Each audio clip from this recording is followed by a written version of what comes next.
제22대 4.10 총선 후보자의 공약이 궁금하십니까? 김선욱 기자가 대신 물어봐 드립니다. 오늘은 아산시 을 선거구 더불어민주당 강훈식 후보를 만나러 갑니다.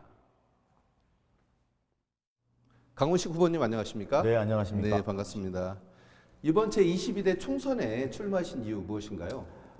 저는 아산의 미래를 바꾸고 또 대한민국을 바로 세우기 위해서 삼선에 도전합니다. 제가 지난 초재선 8년 동안 우리 시민들과 함께 아산의 지도를 바꿨다라고 할 정도로 역동적으로 발전시켰다, 그런 자부심을 갖고 있습니다. 네.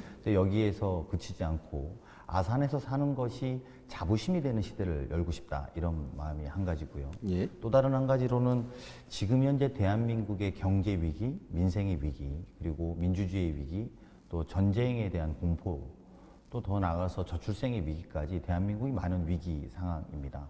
이런 위기들을 바로 잡기 위해서 출마를 합니다. 삼선이 된다면 대한민국을 바로 잡는 것도 저의 몫이다, 이렇게 생각하고 있습니다. 네. 이번 제22대 총선 핵심 현안은 무엇이고 이에 대한 대안 무엇이 있을까요? 제가 선거운동을 하면서 시민들을 만나보면 시민들이 가장 많이 말씀해 주시는 것은 윤석열 정부가 이대로 가서는 안 된다, 잘못된 걸 바로잡아야 된다, 또 맞서달라, 지적해달라, 이런 요구들을 정말 많이 받습니다. 또 그럴 수밖에 없는 것이 물가 좀 잡아달라고 아우성치고 있는데 물가는 안 잡고 사람만 쥐잡듯이 잡고, 네. 그리고 세수펑크 막아달라고 그랬더니 세수펑크는 막지 않고 국정기조를 바꾸라는 야당 국회의원을 입을 틀어막고, 또 R&D 예산을 증액하자고 하는 카이스트 대학원생의 입을 틀어막아서 입틀막 정권이라는 말까지 생기지 않았습니까? 거기에 그치지 않습니다. 고 최상병 사건과 관련돼서 이종섭 대사가 물론 물러났습니다만 버젓이 피의자를 대사로 임명하고, 그것뿐입니까? 김건희 여사가 국가 조작을 했어도 아무런 제재받지 않고, 또 받은 핸드백이 국가 기록물이라고 하는데 국민들이 혀를 내두를 지경입니다. 이런 정부 바로 잡아야 되지 않겠습니까? 그게 이번 선거의 가장 큰 중요한 의미다, 이렇게 생각합니다. 네.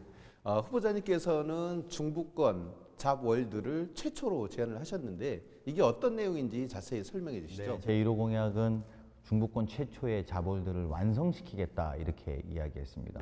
아이들이 여러 다양한 직업 체험을 해서 아이들이 향후의 진로를 모색할 수 있게 하는 것입니다. 그래서 아산 천안에 젊은 이들이 많고 아이들이 많이 태어나는 동네 아니겠습니까? 네. 이것을 그냥 공약한 것이 아니라 제가 지난해에 있었던 예결위 간사 시절에 이미 국비를 확보해 놨습니다. 그래서 제가 이것을 4년의 임기 중에 완성시키는 노력을 도전해 보겠다라고 말씀드리고 있는 것이고요. 이게 1호 공약이고, 이것뿐만 아니라 이제 저희가 도전하고 싶은 건 여가와 문화입니다. 그래서 쇼핑몰 유치에도 좀 힘써보고 싶고요. 그리고 문화예술 아트센터 건립에도 도전해보고 싶습니다. 네. 우리 아산시가 급격하게 발전을 하고 있습니다. 그렇지만 농촌도 더 함께 잘 발전을 해야 된다고 보는데요. 이를 위한 대안 무엇이 있을까요? 아산시는 도농 복합도시입니다. 저는 그래서 신도시에도 집중을 했습니다만 농촌도 게을리하지 않고 함께 성장시키는 데 노력을 많이 했습니다. 농촌의 변화라는 건 크게 두 가지입니다. 한 가지는 농촌이 좀 살기 좋게 만드는 것이고, 두 번째는 농사짓기 좋아야 됩니다. 이 두 가지를 위해서 제가 한 것은 2022년에 농촌협약 공모 사업에 우리 염치와 송화기 공모에 선정될 수 있었습니다. 네. 이게 선정됐다는 건 크게 두 가지가 거기에 지원이 간다는 것인데요. 하나는 지역문화 활성화센터가 들어가는 것이고요. 하나는 또 돌봄센터가 들어간다는 것입니다. 그래서 아이들을 키우고 또는 지역의 문화를 향유할 수 있게 만들어지는 것을 이제 추진하고 22년에 추진됐으니까요. 이거 제가 시작한 만큼 꼭 완성시켜서 농촌에 좀 더 다양한 성장과 정주 여건 개선을 위해서 노력하겠다는 거고요. 두 번째는 제가 초선 때 전국에서 가장 선도적으로 시작한 사업인데요. 농업용수 이용 체제 개편 사업이라고 북부지구에 대한 농업용수 개편 사업을 추진해 왔습니다. 전체 사업비가 400억이 훨씬 넘는 비용이 들어갔는데요. 이게 이제 완성을 눈앞에 두고 있습니다. 네. 이게 완성이 된다면 감으로도 적어도 아산 북부지구, 영인, 인주, 염치에 계신 분들은 농업용수로 걱정하는 시대를 좀 끝낼 수 있다라고 생각합니다. 끝으로 우리 강훈식 후보의 강점 무엇이 있을까요? 제 입으로 말씀드리긴 좀 어렵습니다만 주변에서 많이 말씀드리는 것을 제가 이 자리를 빌어서 말씀드리면, 첫 번째는 강훈식은 실력이 다르다, 이렇게 이야기하십니다.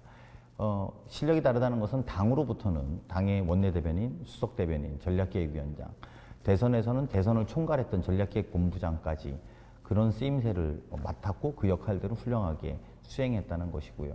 국회에서 보면 국회의 꽃은, 상임위의 꽃은 국회의 간사입니다. 근데 제가 산자위 간사, 복지 간사, 정말 다 노른자위 간사인데요. 거기에다가 예결위 간사까지 맡아서 그 업무들을 잘 수행했다는 평가를 받고 있습니다. 두 번째는 많은 분들이 약속을 잘 지킨다고 해주십니다. 얼마 전에 발표했던 매니페스토 실천본부에서 충청남도 국회의원의 공약 이행률 1위는 저 강훈식이었습니다. 제가 80.8%라는 공약 이행을 달성했는데요. 나머지 19.2%도 진행 중이라는 것이고요. 실력이 다르고 약속을 잘 지키는 후보가 3선에 도전하는 만큼 많은 지역 주민들의 지지와 성원이 함께 해주셨으면 하는 바람입니다. 네. 강훈식 후보님 오늘 이렇게 나와주셔서 고맙습니다. 네, 고맙습니다.